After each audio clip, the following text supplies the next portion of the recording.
Hello listeners, you're listening to 18 Minutes with Satyal and Silwal. I am Satyal. I'm Silwal and we're a weekly podcast from the Himalayas. When it's a Tuesday and it's 7:30, you know it's time for perspectives, conversations and stories. Welcome to the 38th Tuesday with Satyal and Silwal. I hope you've had a wonderful journey so far. Just a quick reminder, you can follow us on YouTube just by clicking on the bell button, which will give you notification on when the episodes come out. You can also download it offline. We've reduced the size of the podcast, so you're on the go. You can just listen to our podcast or not listen to it.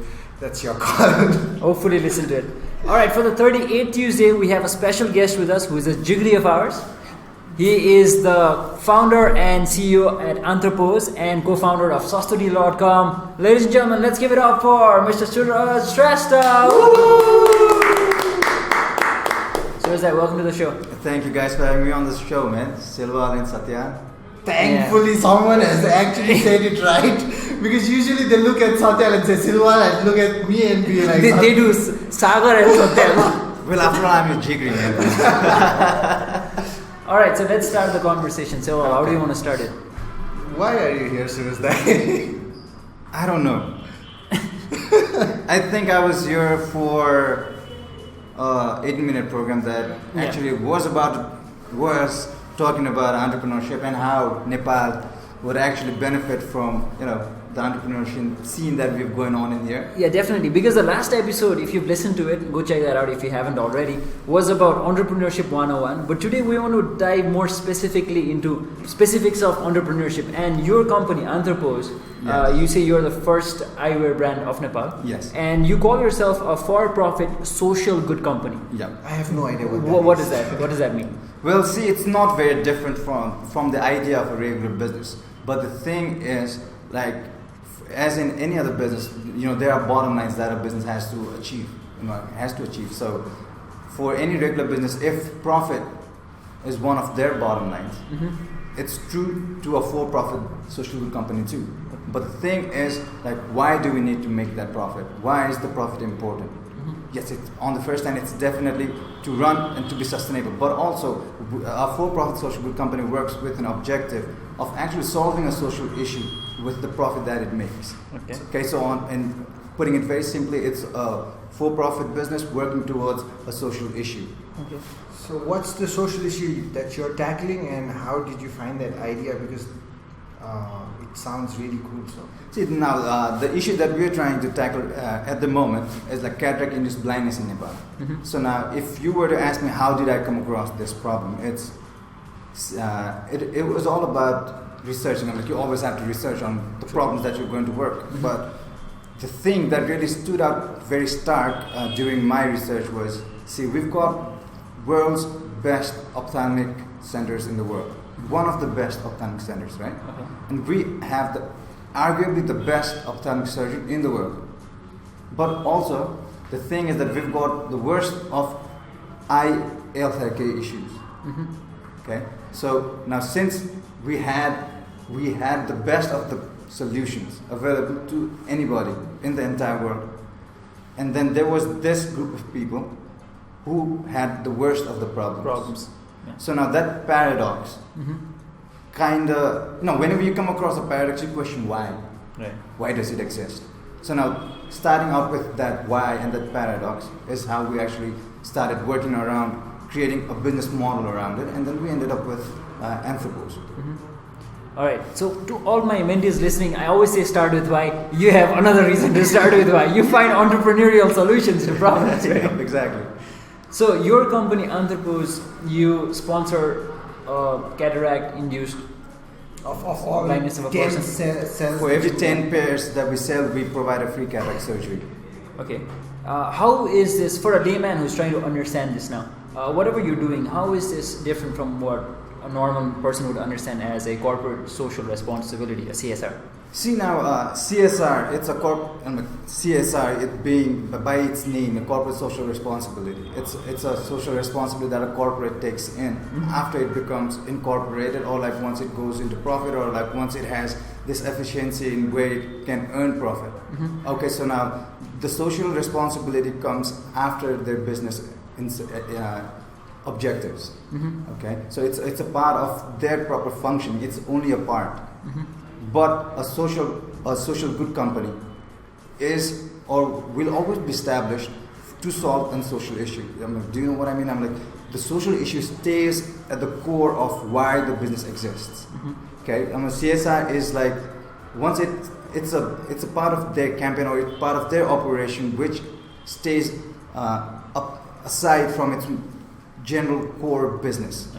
But for a social good company, the core of the existence of its business is around the problem itself. So now CSI, it's on the sidelines of the priority of any given corporation.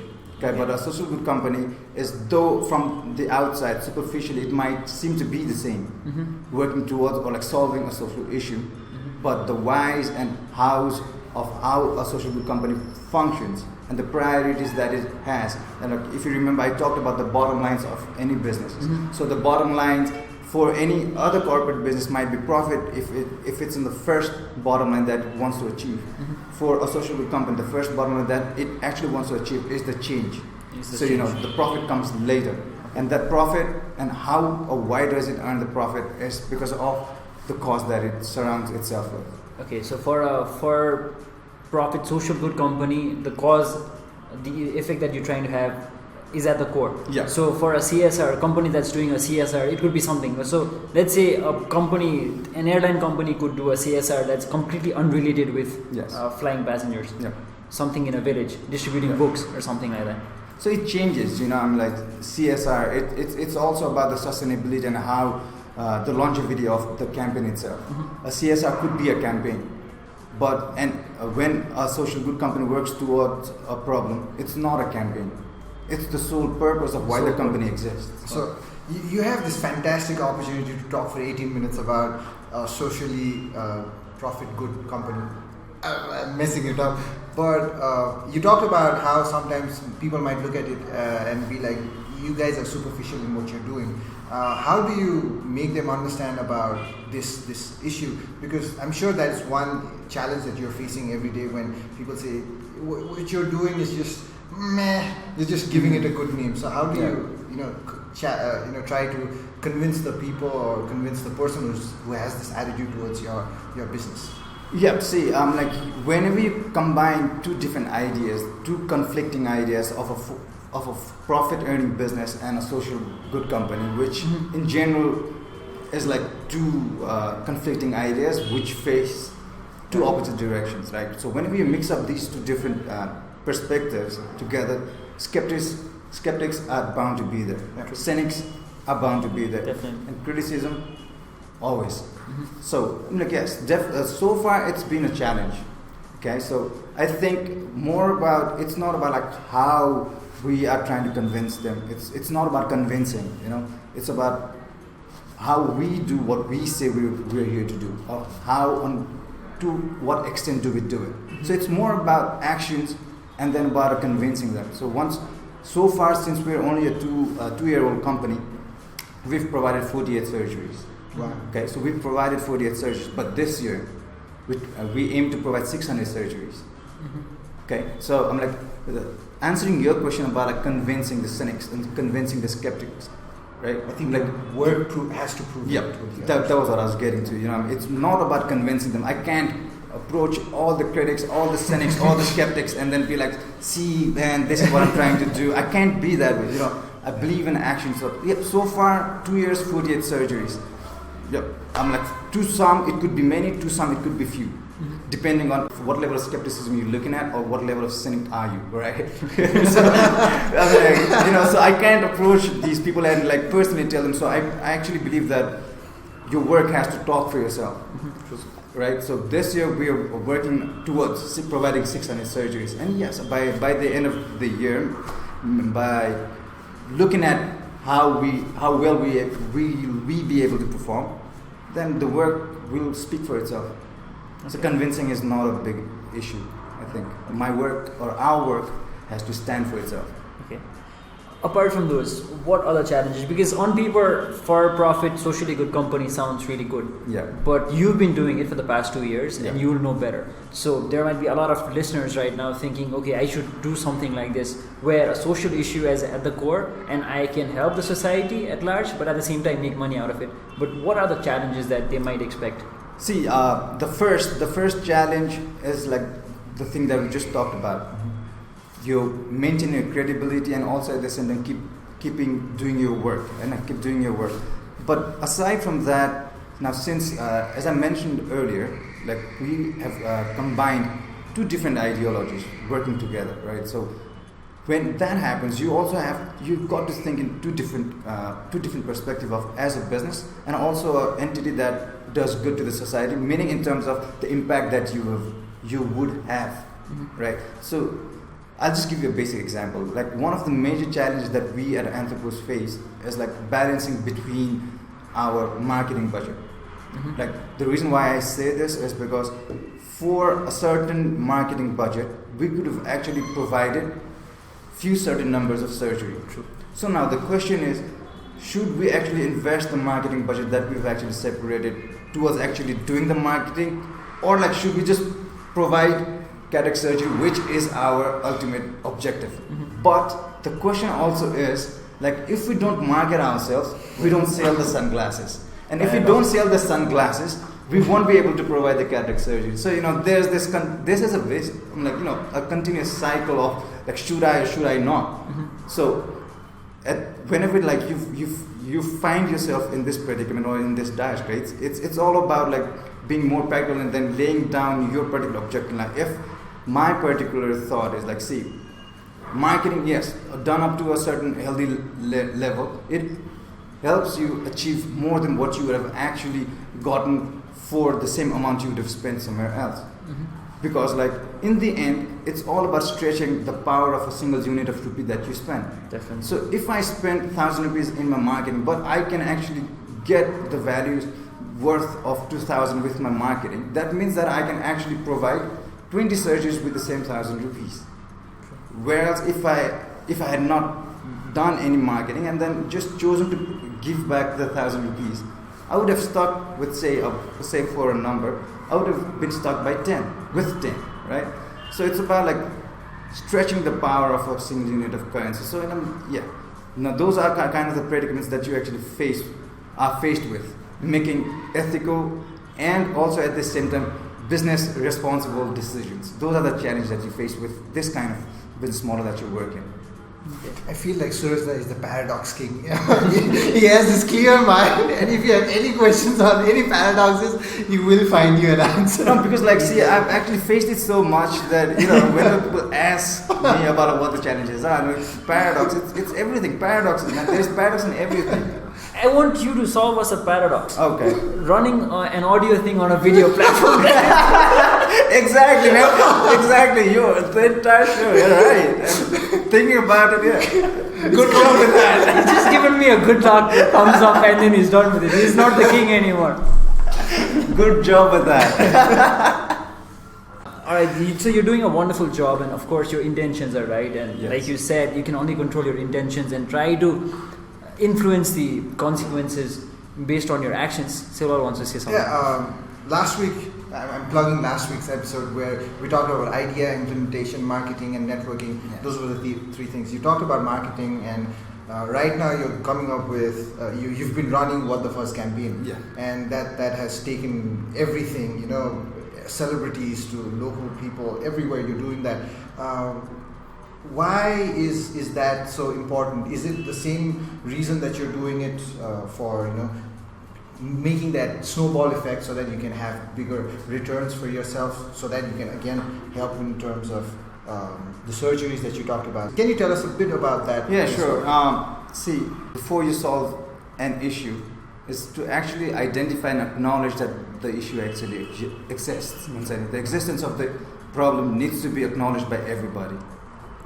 So, and in because like we've tried it for the past 2.5 years by not going mainstream, by talking to individuals, going to colleges, and those events didn't really work out well for us. I mean, like to an extent where we would have actually wanted it to. I mean, we've got the exposure, we've got to talk to people who actually felt the way we thought, but then it was not in terms of masses, True. Right? So it was not in terms of mass, and we, not just we, but then any society or like any group of people get influenced by certain people or personalities or celebrities or any, right? It's all about just influencing people. So yeah, we started out with What the Fuss as an awareness campaign, because after 2 years of our existence, because like ever since we started working, we were actually moving ahead with an assumption that people knew what cataract was. Mm-hmm. Okay, at least in the urban areas of Kathmandu. But in the past 2 years, what we've actually found out is like it's pretty amusing. Like people don't actually know what cataract is, let alone the fact that it can be cured. Mm-hmm. So we thought, it was really important that you also started to educate people in the urban areas who we thought were a bit more educated and knew the surroundings around them and knew the basics. But it was quite stark and amusing that they didn't. Mm-hmm. Okay, so knowing that, it was only imperative that we started out with the campaign which actually addressed the issue, and also at the same time make us able to reach out to a larger mass with celebrities and common people, Mm-hmm. and also utilizing the power of social media. Mm-hmm. So that was what the first challenge was all about. I think you explained it brilliantly on the last week. We talked about how marketing was important, and this actually shows us a genuine example of how marketing done right can reap rewards. Yeah, definitely. Alright, so we're nearly coming to the end of 18 minutes. It just flies. It's only long when you listen to it, when you're recording it. Trust us, it's very short. Suraj, any last words for us and for our listeners? The last words for you guys would be like, you guys are doing pretty a good job with what you're doing, and really loved having this conversation with you. But also, yes, my last message to everybody listening is like, anything can be turned into a mechanism that actually brings about a positive change. So no matter whatever you do, just if you can add on an element of change to it, I think that would do wonders. Okay. Alright, so that was wonderfully capped off. Suraj, thank you so much. Zigri. What? although he couldn't solve the paradox. So. Alright, so if you want to connect with Suraj, we'll link him in our program notes. And we're hoping to be back again next Tuesday with new perspectives, ideas, and stories. I think next week is very special for us because it will be the first time that the entire family of 18 Minutes is going to be present. So looking forward to that. And we're going to be wearing Anthropose glasses. Nice. That's how it was.